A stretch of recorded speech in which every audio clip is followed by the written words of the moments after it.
जय हिंद। आज हम एक टोपोग्राफी के अगले टॉपिक को लेकर के आए हैं, यानी नदी द्वारा निर्मित स्थलाकृतियां। इससे पहले वाले टॉपिक में हमने चर्चा किया था पवन द्वारा निर्मित स्थलाकृतियां के बारे में। आज हम लोग जानेंगे नदी द्वारा निर्मित स्थलाकृतियां क्या होती हैं। यानी नदियां जब निकलती हैं तो हम उसे उद्गम के नाम से जानते हैं, और जब नदियां डेल्टा बना करके या एस्टोरी बना करके गिर जाती हैं तो हम लोग उसे मोहना कहते हैं। जानेंगे ये टॉपिक में क्या विशेषताएं हैं, और इससे जो बनने वाले क्वेश्चन हैं वे एक भी नहीं छूटेगी।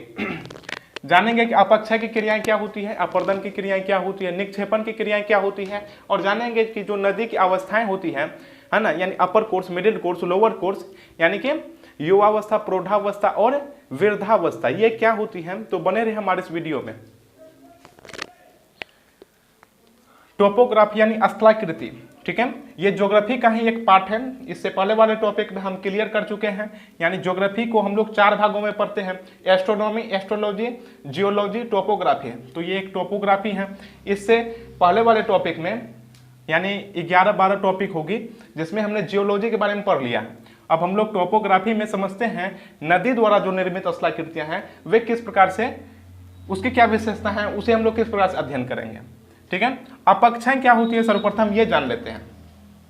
अपक्षय का मतलब होता है किसी भी चीज को तोड़ना। ठीक है, तोड़ना यानी कि किसी भी चीज को, या चट्टान हो चाहे जो भी चीज हो, उसे तोड़ देना। तोड़ते हैं हम 2 विधि से। कौन कौन विधि से? एक भौतिक विधि से और एक रासायनिक विधि से। भौतिक विधि से एवं रासायनिक विधि से। भौतिक विधि से क्या होती है, यानी बल के माध्यम से तोड़ देना। ठीक है, बल के माध्यम से तोड़ना, या फिर क्या चीज के माध्यम से तोड़ देना, उसे ताप देना। यानी अधिक टेम्परेचर देंगे तो भी वो क्या हो जाएगा, वो टूटने लगेगा। अधिक प्रेशर देंगे यानी दाब लगाएंगे तो भी वो क्या करेगा, टूटने लगेगा, है ना। यानी किसी भी चीज को का टूटना क्या कहलाता है, टूटना यानी अपक्षय कहलाता है। रासायनिक विधि द्वारा क्या होती है, रासायनिक विधि द्वारा होती है यानी उसी चीज को तोड़ना है लेकिन एसिड के माध्यम से। उसमें बल की आवश्यकता नहीं पड़ती है, उसमें अम्ल की आवश्यकता पड़ती है। यानी अम्ल के माध्यम से तोड़ना, तेजाब डाल देना। ठीक है, यह हुआ रासायनिक विधि के माध्यम से। ठीक है, अब हम लोग समझते हैं अपरदन क्या होती है। अपरदन का मतलब होता है किसी भी चीज का घिसावट, है ना, यानी कि घिसना। कोई भी चट्टान है अगर उसको घिस रहे हैं बराबर, ठीक है, तो उसकी जो अवस्था है वे टूटने लगेगी। ठीक है, यानी किसी भी चीज में घिसावट का होना। ठीक है, अगर घिसावट उत्पन्न हो रही है तो वे चीज जो है वे टूटने लगेगी। ठीक है, अपरदन ये मैंने शॉर्ट बताया है, इसे लॉन्ग टाइप में भी यहां से भी बड़ा भी लिख सकते हैं लैंग्वेज बना करके। लैंग्वेज आप खुद बना लीजिएगा। ठीक है, निक्षेपण का मतलब होता है, निक्षेपण यानी गाद कचरा जो मलबाएं होती है वे कहीं भी एक जगह में, यानी कहीं से आ रही है, ठीक है, और किसी भी जगह में जमा हो जाना।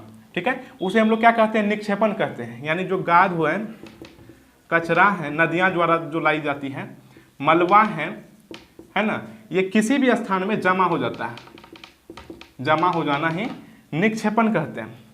ठीक है, ये तो समझ लिए अपक्षय, अपरदन, निक्षेपण। अब हम लोग समझते हैं नदी की जो अवस्थाएं हैं, ठीक है, वे किस प्रकार की अवस्थाएं और किसमें क्या विशेषताएं हैं। युवावस्था क्या होती है, तो नदियां जब पहाड़ी क्षेत्र से निकलती हैं तो युवावस्था में निकलती है ना। यानी जब इस प्रकार से निकलती है तो काफी तोड़ फोड़ की क्रियाएं करती है, अपक्षय की क्रियाएं करती है। अपक्षय हमने बता दिया है क्या होता है, यानी किसी भी चीज का टूटना, है ना। यानी पहाड़ों को तोड़ करके जब नदियां निकलती हैं तो हम लोग उसे क्या कहते हैं, युवावस्था, यानी कि अपर कोर्स। कैसा कोर्स, अपर कोर्स, अपर कोर्स। ठीक है, अपक्षय और अपरदन के माध्यम से, ठीक है, तोड़ करके निकलना। ठीक है, तोड़ करके निकलना हम उसे क्या कहते हैं, युवावस्था कहते हैं। प्रौढ़ावस्था क्या होती है, जब नदियां मैदानी क्षेत्र में आ जाती है तो प्रौढ़ावस्था में आती है। कैसे, ये पहाड़ी क्षेत्र में और ये मैदानी क्षेत्र में जब आ जाती है नदियां तो प्रौढ़ावस्था में आती है, और ये क्या करने लगती है, अपरदन करने लगती है। ठीक है, अपरदन क्या होता है, तो हमने बताया है अपरदन यानी किसी भी चीज का घिसावट होना, है ना। नदियां जब किसी भी चीज को घिस करके बहने लगती है तो हम लोग उसे क्या कहते हैं, प्रौढ़ावस्था, यानी कि middle course. Middle course, middle course. ठीक है, अपरदन यानी किसी भी चीज का घिसावट होना, घिसावट के माध्यम से, ठीक है, क्या चीज का निर्माण होना, यानी कि यानी प्रौढ़ावस्था का निर्माण होना, यानी मैदानी क्षेत्र में क्या हो रहा है, घिसावट हो रहा है, अपर्दन हो रही है। और वृद्धावस्था जिसको कि हम लोग कहते हैं अपर कोर्स, मिडिल कोर्स और लोअर कोर्स, लोअर कोर्स, इसमें क्या होती है, तो जब नदियां निक्षेपण करने लगती है यानी कि डेल्टा का निर्माण करने लगती है, रोधिका का निर्माण करने लगती है, जानेंगे रोधिका क्या होती है इसके बाद में, यानी नदी द्वारा जो निर्मित स्थलाकृतियां इसमें जानेंगे, ठीक है। वृद्धावस्था क्या होती है, जब नदियां क्या करने लगती है, निक्षेपण करने लगती है, अपने जो कचरे होते हैं, अपने जो मलबे होते हैं उसे क्या करने लगते हैं, ये दूसरे स्थान में क्या करने लगते हैं, निक्षेपण करने लगते हैं, ठीक है। गाद कचरा का दूसरे जगह जमा करना, ठीक है, उसे हम लोग क्या चीज के नाम से जानते हैं, वृद्धावस्था के नाम से जानते हैं, ठीक है। इसके अगले वाले टॉपिक में नदी द्वारा निर्मित स्थलाकृतियां क्या होती है, यानी नदी किस प्रकार से स्थल का निर्माण करती है। तब तक के लिए जय हिंद।